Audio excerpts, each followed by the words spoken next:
To run modern AI models, enterprises require immense cloud compute. But in Europe, sensitive data is walled off by sovereign borders. The friction happens when an organization needs to perform advanced AI inference on highly regulated European data, but the computing power required lives in a foreign cloud environment. Standard encryption easily protects this data while it travels over the network and while it sits idle in storage drives. The vulnerability appears the moment the actual AI processing begins. To perform inference, standard cloud architectures require the data to be decrypted into plaintext within the server's RAM. This server diagram illustrates the problem. The encrypted payload enters, but to be processed, it converts to plaintext in the memory layer. This exposes raw data to the cloud provider's operating system, hypervisor, or memory scraping attacks. To solve this, we deploy a 10-step architectural workflow that completely separates key management from the compute environment. This topology layout shows step 1. On the left, in the European environment, highly sensitive data is tagged for an AI mission. In step 2, a local risk assessment gate evaluates the data and calculates cross-border risk before allowing movement.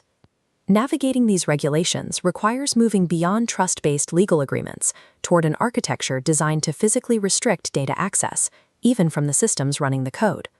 This split-screen layout details the operational phase. We have the local European environment secured on the left and the foreign cloud environment on the right. For step 3, the approved payload is heavily encrypted and transmitted across the border to the cloud provider's infrastructure. If the decryption keys traveled along with this payload, the cloud provider could theoretically intercept both and access the information. So, for step 4, the master key is firmly anchored outside the cloud. It never crosses the boundary line.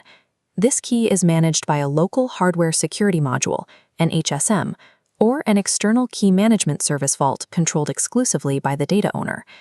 Meanwhile, the encrypted data arrives on the cloud side. It sits in a waiting area in a dormant, completely unreadable state.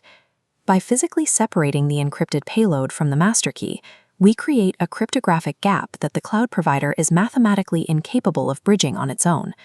Zooming into the cloud environment on the right, the provider's role is to provision a highly secure space for the AI task, known as a Trusted Execution Environment, or TEE. A TEE is a hardware-isolated memory enclave. It actively blocks out the host cloud operating system, the hypervisor, and even the cloud provider's own administrators. But since the local key manager cannot physically see the foreign cloud server, how can it verify that this TEE is authentic and hasn't been tampered with? The solution to verifying trust across a network is a mechanism called remote attestation. For step 5, the cloud TEE generates a cryptographic proof. This quote compiles precise hash measurements of the exact hardware state and software running inside the enclave. This attestation quote is then transmitted from the cloud TEE back across the border, directly to the local key management service vault. Remote attestation replaces blind faith in standard cloud provider service-level agreements with a verifiable machine-to-machine mathematical proof.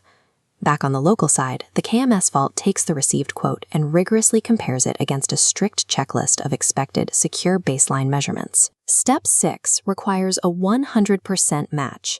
Only upon successful verification does the KMS authorize the release of a decryption key. Crucially, the KMS does not send the master key. Instead, it generates a secondary, short-lived key exclusively for this single session. This short-lived key travels over a secure TLS channel directly into the verified TEE. It bypasses the cloud operating system entirely. Inside the enclave, 3 elements converge: the encrypted data payload, the AI model, and the short-lived key. In step 7, the data is unlocked into plain text strictly within the hardware-enforced borders of the TEE. The AI model processes the data and immediately generates an encrypted output. The precise moment the AI inference completes, the secure session is terminated and the short-lived key is instantly destroyed.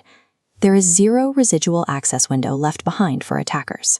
Now we view the complete end-to-end architecture from local KMS through the secure channel into the cloud TE. Step 8 is the primary cryptographic guarantee. At no point in this workflow could the cloud provider obtain the plaintext data or full decryption key. In heavily regulated environments, this security is insufficient unless explicitly proven to auditors. This brings us to step 9.